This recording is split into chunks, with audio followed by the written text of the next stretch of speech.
Hello, everyone, and welcome to episode 2 of Roll for Discussion. My name is John Christie. I'm your host for this evening.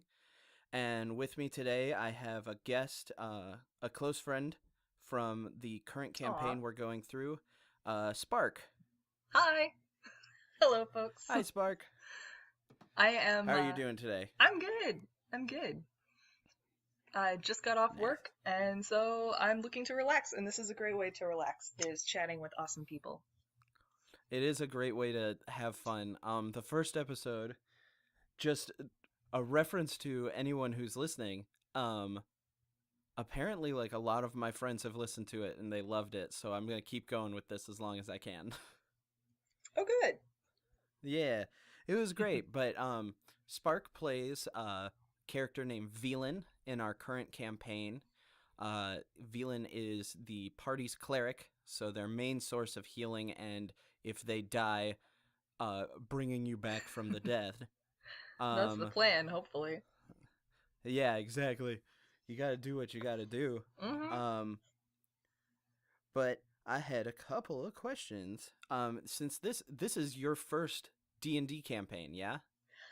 Yeah, this is my first actual campaign. I did attempt to play D&D, probably 5 years ago now. Like, I've wanted to Okay. get into it for many, many years, but I didn't really know anything about it. And a friend of mine who lived about 2 hours away was like, "Hey, you should come over to my house for the evening, and I'll get some friends together, and we'll run a teaching game for you." I'm like, "Oh, okay, that'll be fun." So they basically rolled me up like a gnome sorcerer or something. I'd have no idea what edition this was. It may have been 3.5. Okay. I didn't even know what different editions were at the time, and like ran Yeah. me through just a little one shot, but I had no idea what was going on. Yeah. Because, So, yeah. Like, well, I uh was very used to, like, the only RPGs that I knew of were, like, Kingdom Hearts and Pokemon, like, video game sort of things, where the yeah. story is very linear. It's, you do this, you talk to this guy, you talk to this guy, and you solve the problem. So when they put me in the campaign and it's basically a sandbox world, I figured, okay,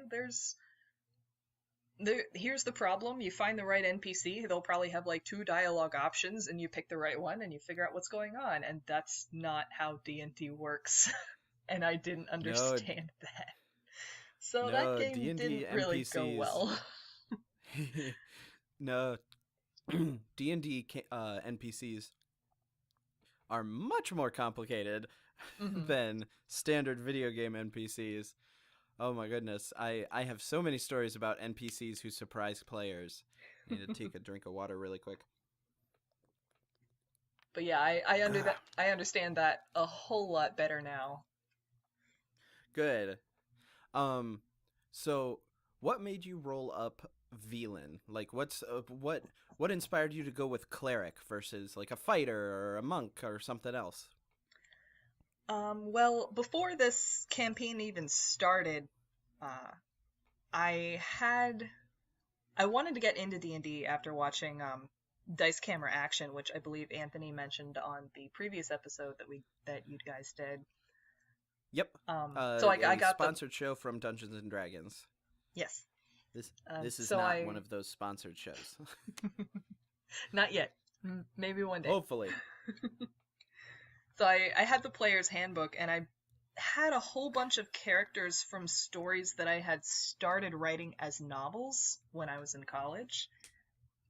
And Okay. my thing is, I will start to write a million things and never finish any of them. I So, understand that. I understand that. so yeah. So I had just several of these characters from novels that I knew I was never gonna finish, and I was like, but I have these characters that are really fleshed out. I could take them and stat them up as D&D characters. So one of the ones that I statted up was Velan, and in the story that he was originally from, he was a doctor. Like Okay. it was part like medical doctor and part like biochemist. And I Oh, just looked oh, through all the okay. classes and I went, "Oh, cleric. Okay. That would fit." So I just kind of statted him up as a cleric and changed his backstory a lot. Backstory changes are necessary depending on what world you're in. Yeah, his story was from like futuristic dystopia, completely different from Forgotten Realms. Okay. Like So I think the so only you thing went that from sci-fi to high fantasy. yeah, basically. So he's That's cool. almost a completely different character from the book that I pulled him out of. Honestly, the only real thing that's the same is his appearance and his wife. Everything else is Okay. totally different by now. Excuse me. So um as this is your first campaign, like your first like long form campaign, Mhm. um what are some of the challenges from a new player's perspective into jumping into D&D? Well, for me, in particular, it's been like the improvisation and the role playing. I know some Mhm. people are like, it's very easy for them to jump in and be like, yeah, I am this character, let's go. And for me, it's just a little bit, it's a little bit different. Like when you're Okay. writing, I've noticed that I have a much easier time doing the text-based RPs that me and some of the other players will do in between our regular sessions. Mhm. Like sometimes during the week we'll all just get on Discord and do some text-based RPing, and I find I have a much easier time with that because it gives me, I guess, a couple more seconds to think before I have to form a response because, it just takes a few seconds to type, and in those more seconds to type, I have a better idea of like what's going on in Veland's head. It's like, oh, okay, this is the response I want to say. Whereas as I'm talking as Veland, I feel like, oh crap, I have to come up with something on the spot, and then I just kind of freeze. Yeah, I understand that a lot. I'm not super experienced in improv, but playing D&D specifically in being a dungeon master, I have learned a lot about improv just by doing like playing a character or playing NPCs. Just you learn a lot about improv through this game. Very much so, yeah. That's bonkers. I was noticing that as well when I took my first stab at being a dungeon master myself a week or so ago when we just did like a little one shot Mm-hmm. when our wonderful DM couldn't be there, so a couple of us were taking turns running one shots, and everybody was like, "Spark, you should do one." I'm like, okay. So honestly, I found that almost easier to improv than just standard playing because I knew where this was gonna go. Like, you can't Eh, plan for everything the characters are gonna do, but like I knew the general idea of, okay, they're probably gonna go to this place, and when they get there, this is what they'll find. exactly. Um, when I I always bring up Carrick when I'm talking about characters. Again, a real quick sidebar.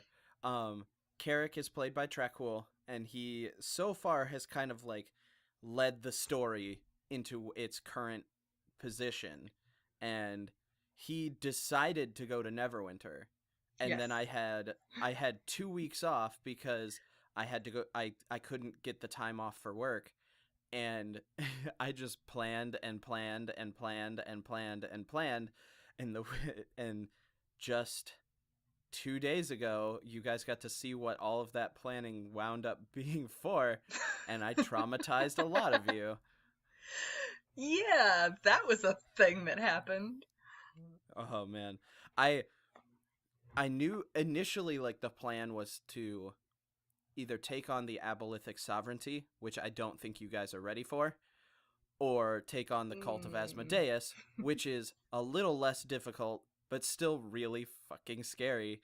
And I essentially gave it to Carrick to decide. Like, um, I gave him all the information on the uh Well, I gave him a limited amount of information on all of the like factions within Neverwinter, and I kind of gave him like a pat on the butt and said, "Here's what you can do. Here's what like this guy is asking you to do, but I mean, you could do anything else." Hmm. And I'm really glad Carrick decided to go with the cult rather than the abolithic sovereignty, because that would have been a much longer combat encounter, and I don't know. Does Velan know Revivify yet?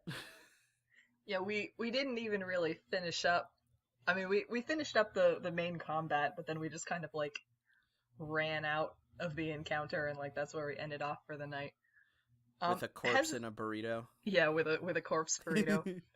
Has I forget, has like the campaign been summarized on this show yet?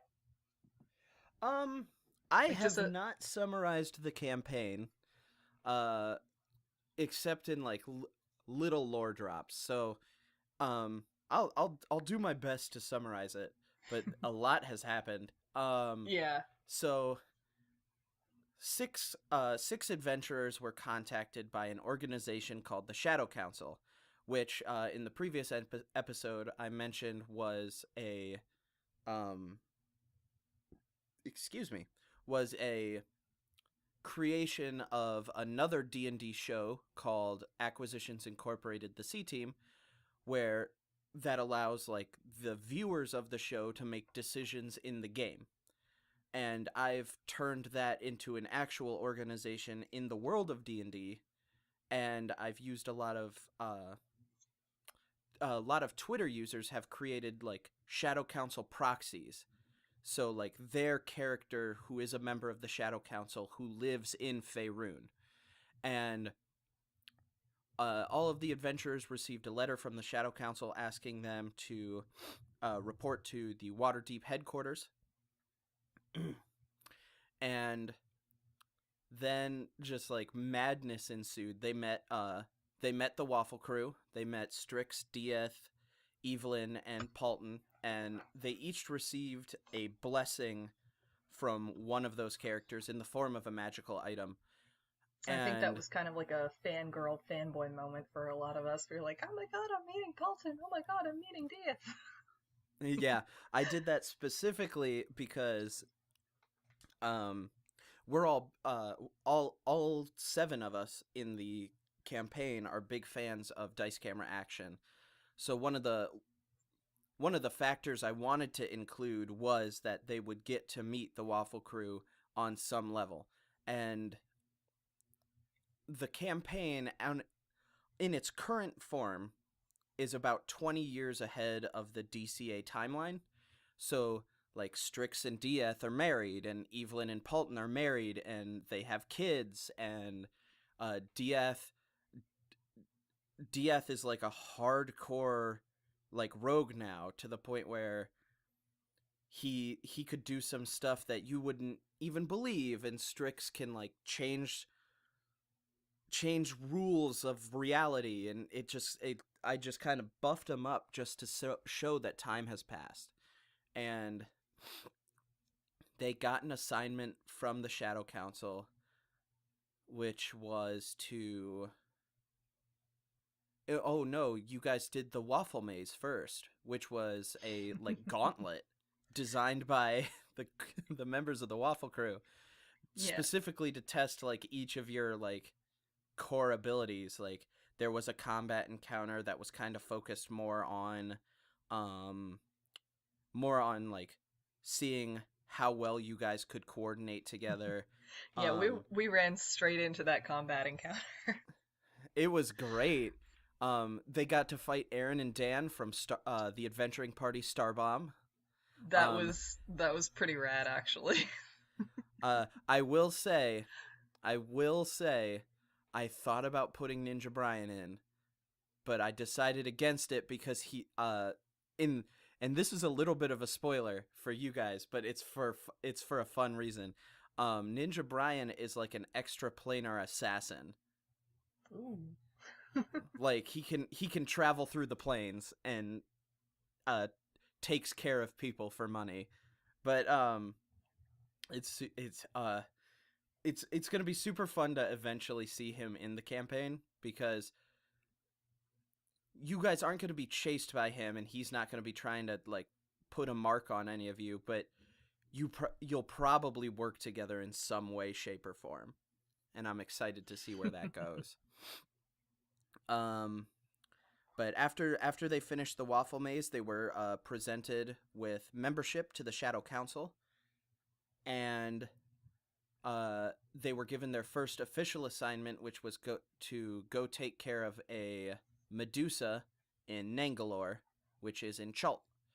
And during so it took us like 3 weeks to get down to Chult. Yeah, it took. We just like hopped a boat, spent 3 weeks going to Chult.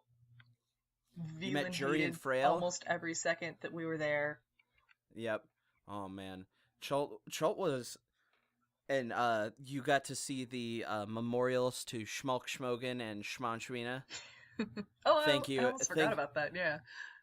Thank you, Anna Prosser Robinson, for providing me with that. But you explored Port Nyanzaru for a little bit. I think you met with one of the merchant princes. Yeah, we met with Wakango Otamu. Wakango Otamu, yeah. And he was the one that gave Velan a very pretty gift that will probably come up later in our discussion. Oh, yeah, the Godsbane crystal. We'll go into that later. But they met up with Wakango Otamu. Wakango provided Velan with a very special item that we'll go into later. And then they traveled through Chult, and that's when Elros just like left the party for a while, and everybody got real mad and everybody got real sad, and then Elevorn left too, and then everybody got sadder. And then Elevorn came back, and everyone got happy again, and then she went, why isn't Elros here? And then everybody was like, 'cause we can't find him. It was just like, oh shit. Yeah, it was about then, I think 3 in-game weeks, or like 3 or 4 in-game weeks that we did this, and it was only like a week in real time, but that felt like the longest week, because like we were doing like text-based RPs almost every night. We were like, oh my gosh, there's so much drama going on right now. I was so proud of you guys for like actually creating physical tension in my body reading through the text RPs.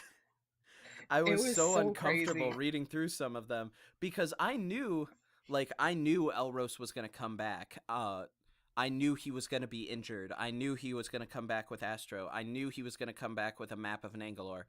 But like, I couldn't say anything, and I felt so bad. And then Anthony started trolling with you guys, and he removed his profile picture, which was a picture of Elros, and he changed his name on the Discord server from Elros Anthony to like ?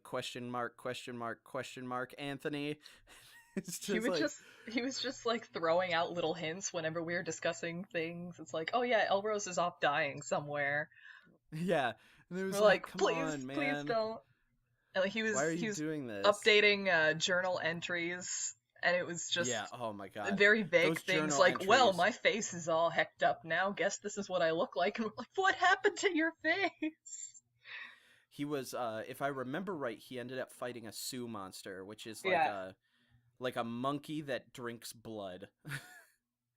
They're messed up. It left some nice big scratch marks on his face, which you can see in the thumbnail for the first episode. The art that you did. Yes. Yeah, tell everybody about how you're doing almost all of the art for the campaign. Because when I get a good art idea, I kind of can't stop.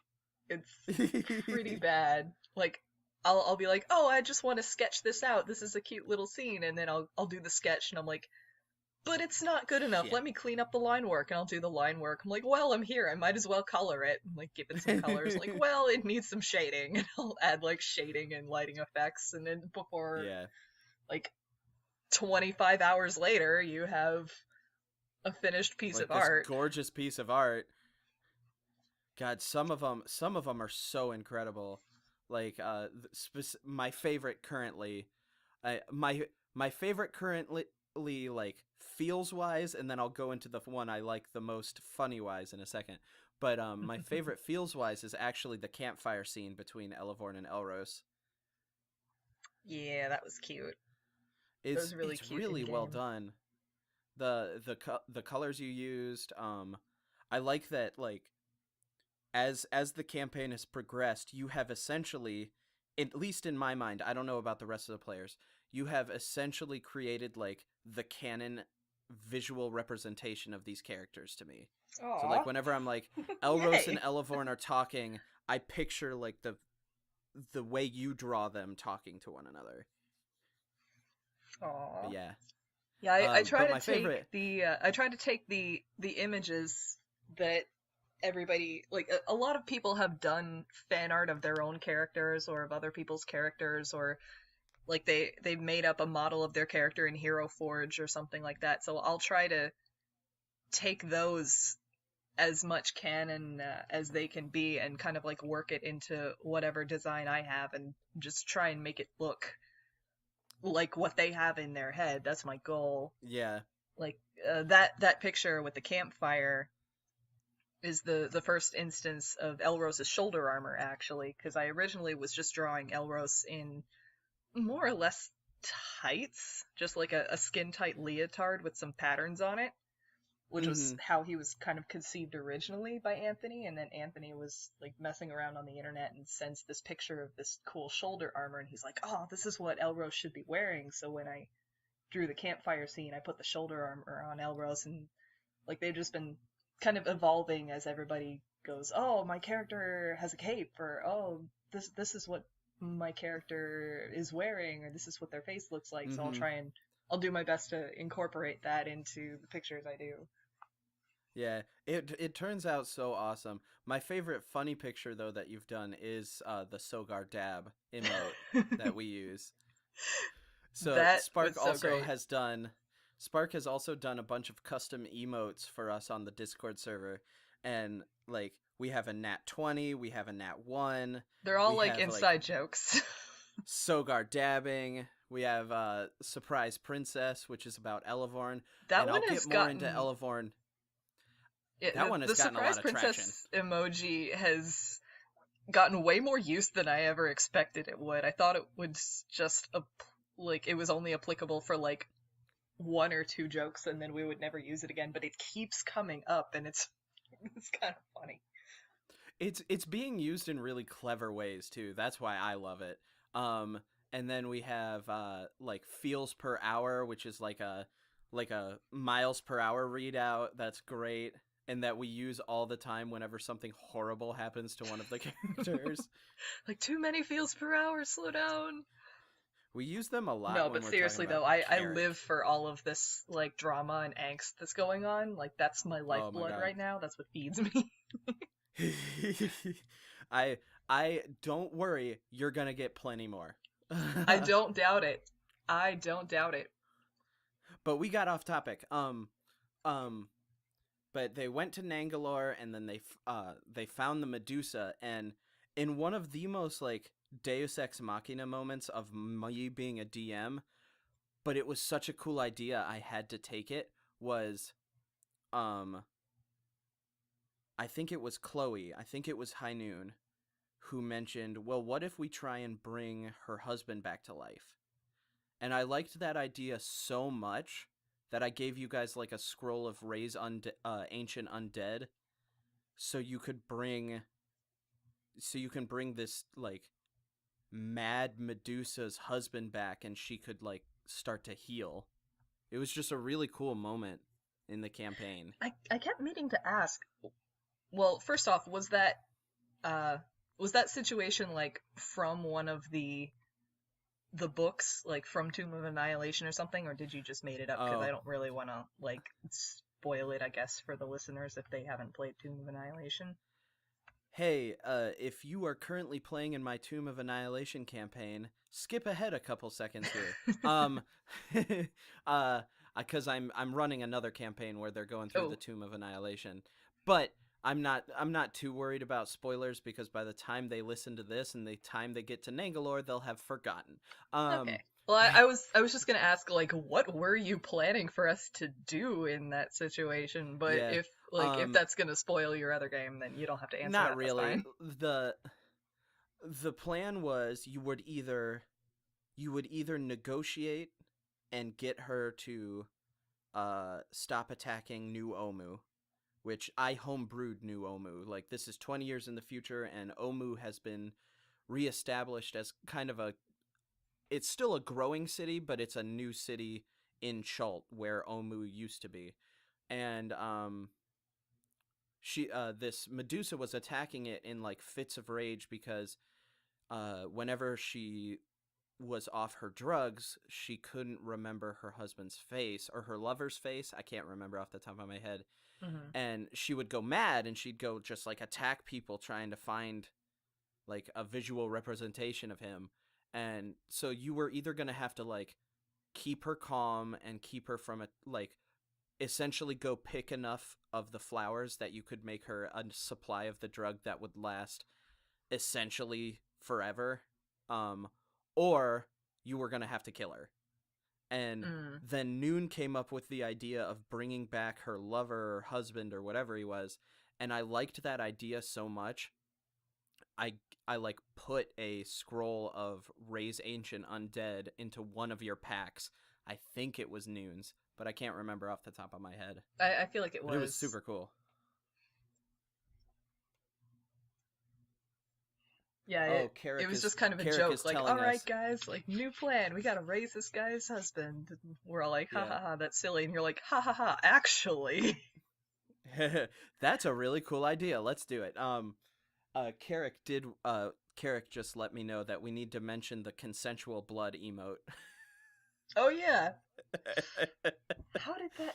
Oh, like, I don't that remember that how was that that was happened. after one of the very early RP sessions while we were still on the boat to Chult, and Elevorn and Elros got into a sparring match, and Elevorn cut him with one of her knives, I believe. Like, got him down to Oh, about okay. half health before they called it. And I hadn't been there. Like, I hadn't been there for the RP. I was off doing something else. So I came back and I'm like, "Hey guys, what's going on?" And they're like, "Well, you might find like a panicked and bloodied rogue in the corner." And I'm like, "What?" And they're like, "Oh, don't worry, it's consensual blood." I'm like, "What?" And so I love somebody how made like a off the cuff. consensual I love blood. I love how off the cuff consensual blood is. Like just that whole overarching theme. This is an emote where like two players fight against each other, but they consented to fight each other, so the blood is consensual. Like just that whole concept is so funny to me. But It's like, "Oh, and this is then just a friendly sparring match." yeah, but after you guys managed to save the Medusa, who I'm gonna butcher this name, but I think it's pronounced Zalcore. I think Uh, so. That's what we were calling it in game. yeah, who was a queen of Omu at one point. Um, but after you finished that, you guys reported back to Port Nine Zaru. You went shopping for ball attire because you guys were like, hey, everyone talks about doing a ballroom episode, but no one ever does it. We should do it. And I was like, okay, let's plan a stupid little fun side adventure that's just going to be completely harmless. And so you get back to And if Waterdeep. you've listened to last episode, you know how that turned out. Yeah, just a quick Carrick, and then shit went down. Thank you, Carrick. um, by the way, this is being recorded live to my Discord server, so all of all of the adventuring party who is available can listen to it live if they want to. So that's why I keep turning in, mentioning what Carrick is telling me. um, but you guys returned to Waterdeep, and you got back to headquarters, and I don't think I've mentioned Damon yet. Damon is their boss, but Damon approached them. He is a human sorcerer who was cursed when he first used necromancy and got cursed, like almost like an infection, to slowly become a lich, which is one of the most powerful, if not the most powerful form of undead. And like this infection slowly took him, but he eventually like halted it. And but they reported back to headquarters, and Damon approached them and was like, so there's going to be a ball here, and the head honchos from the Shadow Council are going to be here, so be on your best behavior. And then he turned around and he left. And they were all like, okay. And they all got dressed and they came down to the ball and they met the leader of the Shadow Council, the Shadow Counselor herself, who is based on a real person who is the producer of Acquisitions Incorporated, the C-Team. Her name is, oh shoot. Alyssa, was that it? Alyssa Grant, yes, Alyssa Grant. Yes. I take notes. she runs Acquisitions Incorporated, the C-Team. She's the producer of that show, and she has been called the Shadow Counselor from like everyone on Twitter. So I decided to include her in the game as like an actual NPC to kind of honor that the fact that she's kind of the leader of the Shadow Council. And she mentioned that like she's the top assassin. She takes out people when as a last resort. And then Carrick had a little moment of paranoia and ran out of the ball, and that's when Elros ran after him and they got into a fight. And then Carrick left. So 3 of the 6 party members have left the party at some point at this point. So far. I think. Yeah, I'm just waiting for the other 3 so I can get an even 6. But then Carrick left the party to go actually see Acquisitions Incorporated, the C-Team. Specifically, he got a letter from Walnut, who was going to inform him on some things. And so he traveled to Red Larch, talked to all the members of the C-Team. I don't think he met Dinar, but I know he met Cathris, Rosie, and Walnut. Carrick, did you? Okay, you did meet Dinar at the very end. But he met with all the C-Team members, and they gave him a little bit of information. And he had asked some questions, and he decided to make his way to Neverwinter to investigate the C-Team further. And then they went to Elevorn's Grove. Elros fought a ghost and received her bow. Eventually, I'd like to get Kate on here on this show so she could talk about Astrid, so we could kind of make a connection there. But until that point, I'm going to kind of keep that one vague so I can kind of reveal that to her when we're in the booth. But after the Grove, they went to Neverwinter, and in Neverwinter, there were a couple of one-shots. One led by Carrick, where they were introduced to a dwarf. Was actually it was set just before we got to Neverwinter. We recorded it after, but I think it was set like on the road to Neverwinter. Okay, so it was like a back in time kind of story. Yeah, just a little interlude. They were introduced to a dwarf named Trakul, who they assisted, which is going to get real confusing because Carrick is played by Trakul, and Trakul also plays Trakul in the one shot about Trakul the dwarf. So that was Trakul the bard and Trakul the cleric. And, yeah. And then they had a one shot with you, where it was a buddy cop episode between Sogar and Carrick, and they found this little girl named Mouse who's a rogue who likes to steal stuff, who Sogar instantly had like a father-daughter connection with it sounded like. Yeah, apparently Sogar really likes kids. Yeah, I love Sogar. Sogar's the best. But yeah, Mouse. Sogar's god damn it. Here, hold on just a second. There's a trash truck outside my house. Oh no. Can you hear it? I can't. It's not getting picked up on my end, so I'm just gonna keep going. Okay. But they instantly formed like a father-daughter relationship, and then we came back to the last session, and you guys destroyed a cell of the cult of Asmodeus, left a calling card with the abolithic sovereignty symbol on it, and then grabbed the sacrifice from the sacrificial table and just ran out the front door after killing the proprietor. Basically, yeah, it's like, oh, hunt down this cult. And we walk into this little store that's a front for it, and Veland's just like, oh wow, there's so much evil in this place.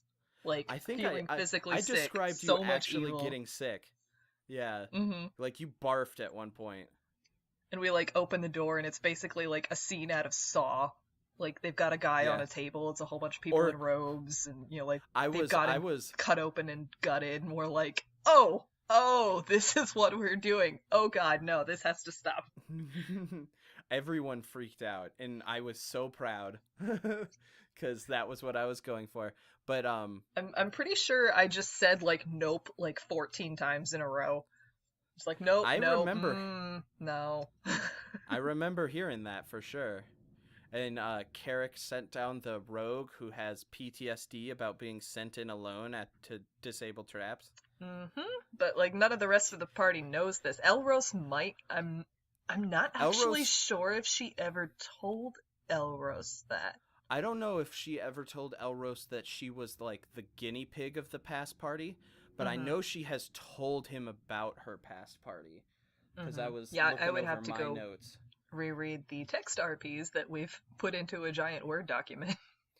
I will do that, Carrick. Thank you for reminding me. Carrick reminded me that we need to talk about how High Noon distracted the proprietor. That was like actually painful for me to listen to as somebody who has worked retail for many years. It was painful for me to RP. So, just a quick side note. Chloe, who plays High Noon, does not use voice chat. I'm not 100% sure why. But I never thought to pry because that was her decision. But so she describes everything that Noon does over text, and I get a message that essentially says, High Noon takes out the suit from the ball, takes a piece of fabric from one of the cutting counters in this fabric shop. Noon walks over to the proprietor and says, you made this suit for me, but you used the wrong material. And the proprietor like started apologizing profusely, and and Noon continues to go and says, and the proprietor says, well, how soon do you need this? I can get it done as quickly as possible. And Noon says, well, my wedding's tonight. And I was just like, I was flabbergasted because it felt like a radio drama, like someone had pre-written this entire scene. And then since Chloe doesn't use voice chat, I kind of RP'd the scene out myself and like complained that Noon was like, what do I look like, an autumn? No, I'm clearly a winter, like colors wise. Like I can just see the soccer mom haircut, oh my God, I want to speak to a manager. Oh my God.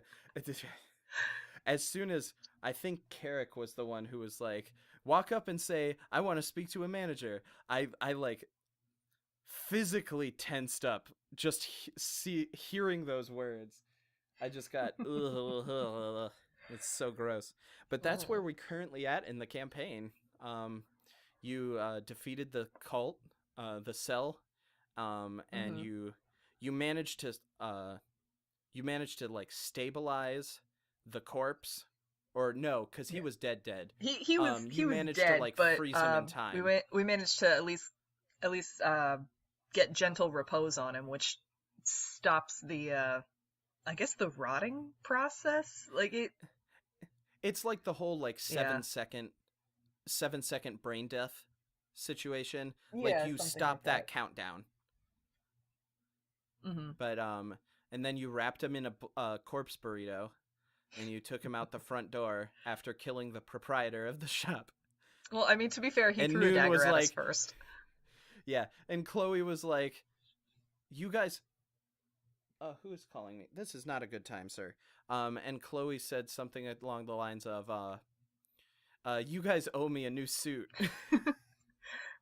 Yeah, we'll get Noon a new suit. Yeah, but it was super fun, and I'm really glad everybody. I'm really glad I was able to DM again, specifically because after 3 weeks of not being able to because of work and other things, I was like really sad that I couldn't play, and so I jumped right back into it, and it was super fun. We were really happy to have you back because, like, as much as we love messing around with the text RPs, like we love it when you DM. You make it so much fun. Thank you. I'm just gonna take a little point of pride here. Shameless but plug, yeah, shameless that's plug. But yeah, that's generally what's been going on in the campaign so far. I will mention, like I did in the last episode, that it is in Faerun, but most of the content is being homebrewed. I'm kind of writing this story as I'm going, and um, just a suggestion to any starting DM: don't do that on your first campaign because it is a lot of work, and it's really tough in the beginning, but like if you have a dedicated player, if you have dedicated players, it's gonna be great. Hmm. So now that we talked about the campaign, which we talked about for Jesus Christ, Oh, almost jeez. 25 minutes. Whoops.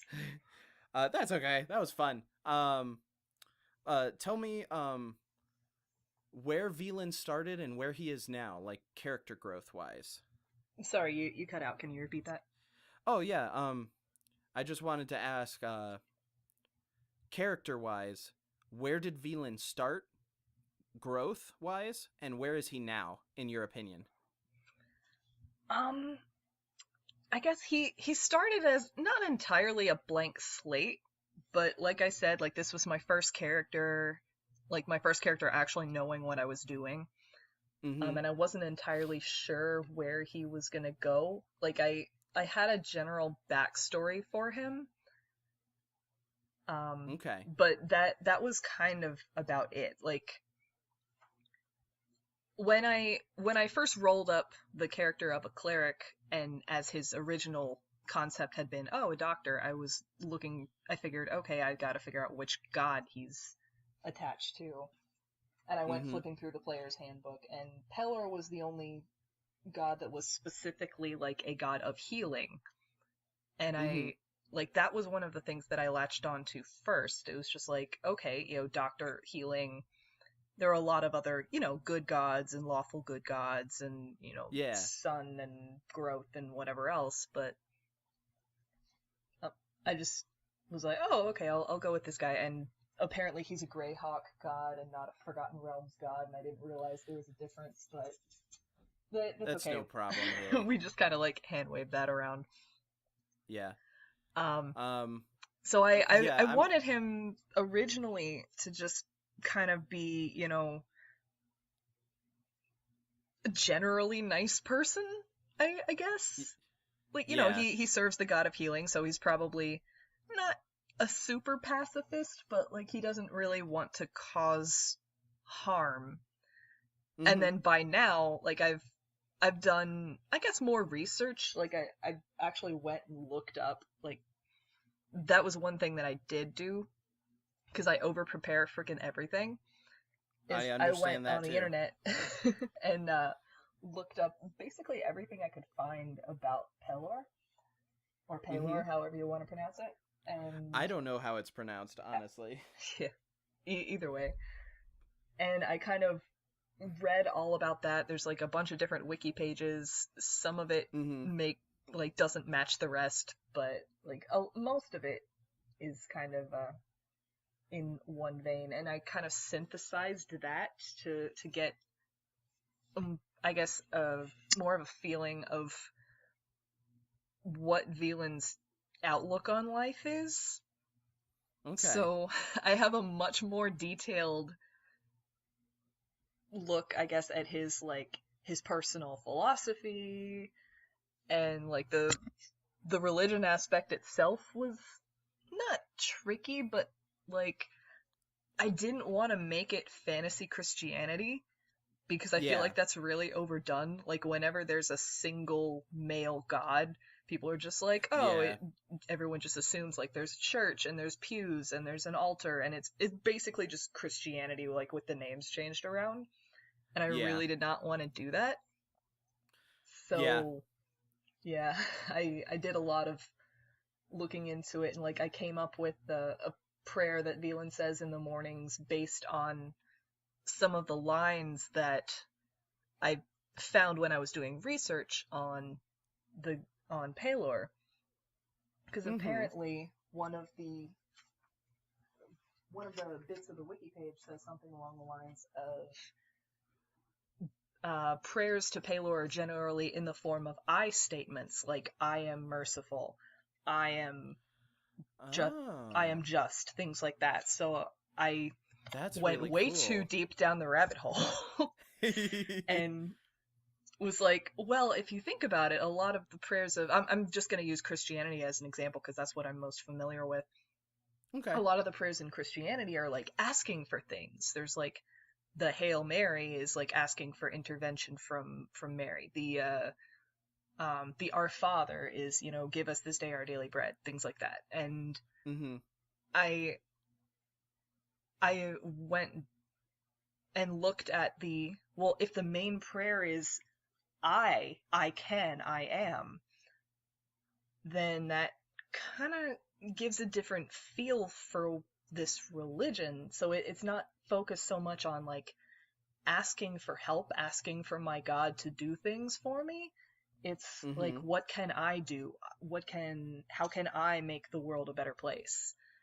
It's very similar. Yeah. It's very similar to Evelyn's philosophy, which is she is going to spread the sunlight. Like, she's not asking for help in spreading the good news. She is going to do it regardless. Yeah. Yeah. Okay, that's super interesting. So, like, I am merciful. I am the light. Like, that is... I'm trying to find the prayer I wrote out for him, and I've got like 4 notebooks, and it's in one of these, but I don't know where. Don't even worry about it. I did have a question about an encounter that was fairly recent. What did you think of the Paladin of Tharizdun? Ah, yes. So, quick side note just for anyone listening. Tharizdun is a god who was he was a god of destruction. Like, that was his entire goal. He wanted to destroy everything. And all of the gods, all of the pantheon, including the good and the evil characters, worked together to seal him away. And Pelor was one of the first people to stand up and say, we have to get rid of this guy. I did way too much research on Tharizdun. But she was a monster. She like almost killed Carrick in the first round. Yeah, she took like half of his hit points with one blow. It was pretty crazy. I purposefully wanted to give you guys like I can't remember if he had his challenging Blade Song up yet or not, because like with his Blade Song up, like his AC is really high. Without it, he's like super squishy. Yeah, I mean his AC is 19 with the Blade Song, but I crit on that first attack. Thank you for reminding me, Carrick. But like I crit and then I rolled both of the damage die, and I rolled maximum damage, and like I think it was. Carrick, do you remember how much damage it was? I thought it was like 18 or 19. It was a lot. It was It was ridiculous, and I was not expecting that. It wasn't 18. Yeah. So she just like smashed him with this two-handed maul, and it was it was bad. It was honestly that was one of the first times in the campaign that I looked at the enemy I was throwing at you and I went, I don't 100% know if they're going to win this fight.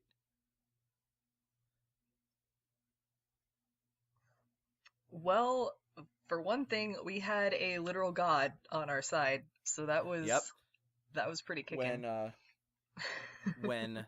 when Paylor recognized what god she was represented by, this paladin, he stepped in and like boosted the entire party. Like Velan was essentially enshrouded with like a golden glow, and that golden glow uh like coalesced into like a 20-foot Paylor, like a representation of Paylor. Like he was there Which in the fight yeah, which because Velan did not even notice. nope, Like, I you think were he too just busy like rolled fighting. really bad on perception, so I was like too busy fighting this lady, and like everybody else noticed this, and Velan like just genuinely did not see it at all because he Yeah. was too busy focused on this bitch.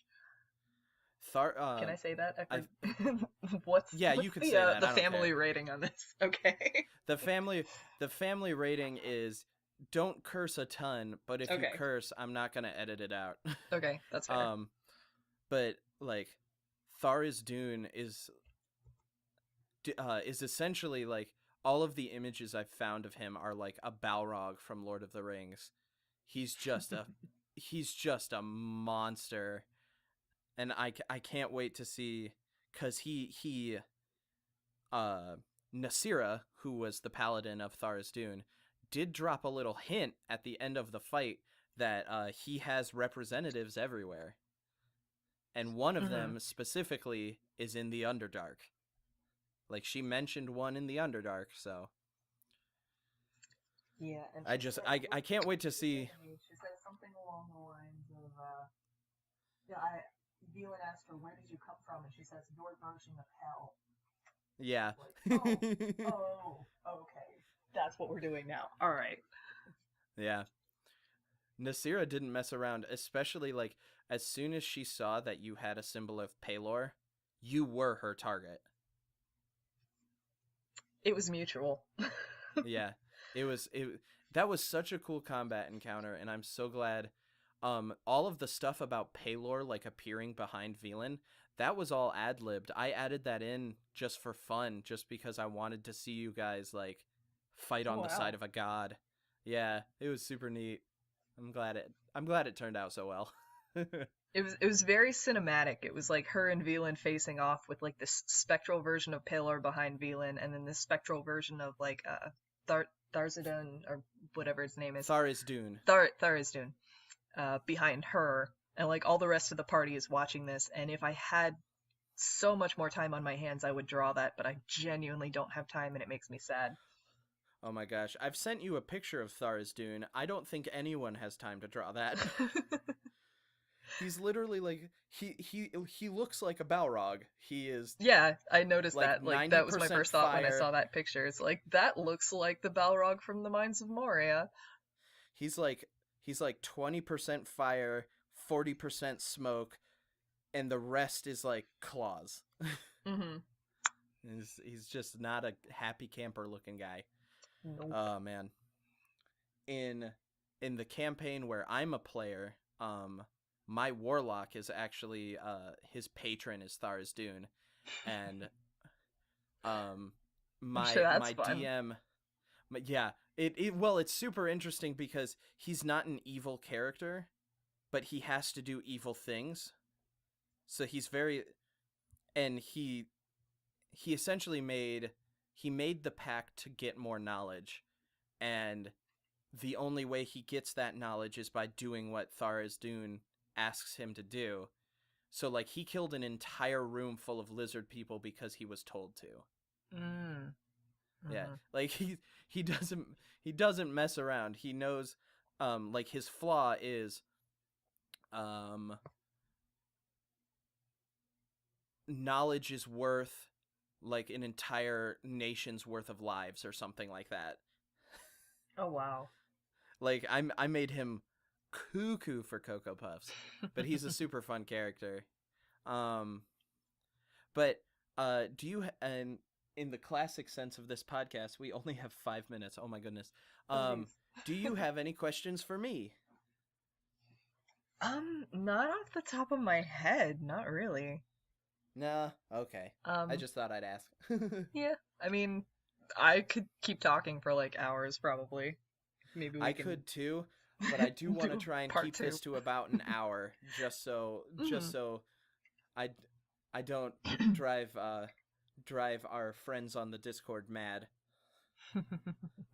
Carrick is already mad. Don't tell him I said that. Oh wait, he's listening. Um, but yeah, thank you everyone for joining me on Roll for Discussion for episode 2. Thanks Spark for being here with me. Thank you very much. I loved it. Yeah, it was super fun. We'll have to do it again. Just like Anthony, he promised he'd come on a second time, and I'm just excited to see where it goes. I think the All next right. episode I'm going to try and record with Kate, but if not, I am definitely going to get Scarlett on so we can talk about Elevorn a little bit. I'm super stoked. All right. Elevorn has kind of been like the the Sogar. If Sogar is the heart of the party, Elevorn is the broken heart of the party. Yeah. Yeah. Like her official nickname at this point is Elevorn, this poor child, Ruera. Yeah. Like because this poor kid just cannot catch a break. Like things keep happening to her and it's like But we will talk about that in a future Mhm. episode. So thanks again for joining us, everyone, and have a great day. We'll see you next time. Bye.